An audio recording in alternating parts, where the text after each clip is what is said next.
ಗಾಂಧಿ ಜಯಂತಿಯಂದು ಸಾಂಕೇತಿಕ ಸಮಾರಂಭ ನಡೆಸಿ ರಜಾ ಅನುಭವಿಸುವ ಬದಲು ಇಲ್ಲಿನ ಅಧಿಕಾರಿಗಳು ಶ್ರಮದಾನ ಮತ್ತು ವಿಶೇಷ ಕರ್ತವ್ಯ ಪಾಲನೆಯ ಮೂಲಕ ಮಾದರಿ ಹೆಜ್ಜೆ ಇಟ್ಟರು. ವಿವಿಧ ಇಲಾಖೆಗಳ ಉತ್ಸಾಹಿ ಅಧಿಕಾರಿಗಳು ಮತ್ತು ಸಿಬ್ಬಂದಿಗಳು ಶ್ರಮದಾನದ ಮೂಲಕ ಮಹಾತ್ಮ ಗಾಂಧಿ ಮತ್ತು ಲಾಲ್ ಬಹದ್ದೂರ್ ಶಾಸ್ತ್ರಿ ಅವರ ಜನ್ಮದಿನ ಆಚರಿಸಲು ನಿರ್ಧರಿಸಿದ್ದರು. ಅದರಂತೆ ಶನಿವಾರ ಬೆಳಗ್ಗೆ ತಮ್ಮ ತಮ್ಮ ಕಚೇರಿಗಳ ಬಳಿ ಹಾಜರಾದ ಅಧಿಕಾರಿಗಳು ಹಾಗೂ ಸಿಬ್ಬಂದಿ ತಮ್ಮ ಕಚೇರಿ ಮತ್ತು ಸುತ್ತಮುತ್ತ ಸ್ವಚ್ಛತೆ ಕೈಗೊಂಡರು.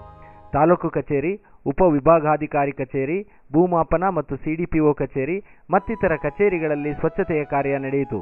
ಉಪವಿಭಾಗಾಧಿಕಾರಿ ವೈಎಸ್ ಪಾಟೀಲ್, ಎಸಿಪಿ ಡಾಕ್ಟರ್ ಬೋರ್ಲಿಂಗಯ್ಯ, ತಹಸೀಲ್ದಾರ್ ವಿಜಯಕುಮಾರ್, ಪೌರಾಯುಕ್ತ doctor Venkatesh, CPI AK Thimmaiah, doctor Borlingaiah, tahsildar ಅಧಿಕಾರಿಗಳು ಸಿಬ್ಬಂದಿಗಳ ಜೊತೆ ಸೇರಿ ಕಚೇರಿಗಳ ಸ್ವಚ್ಛತೆ ಮಾಡಿಕೊಂಡರು.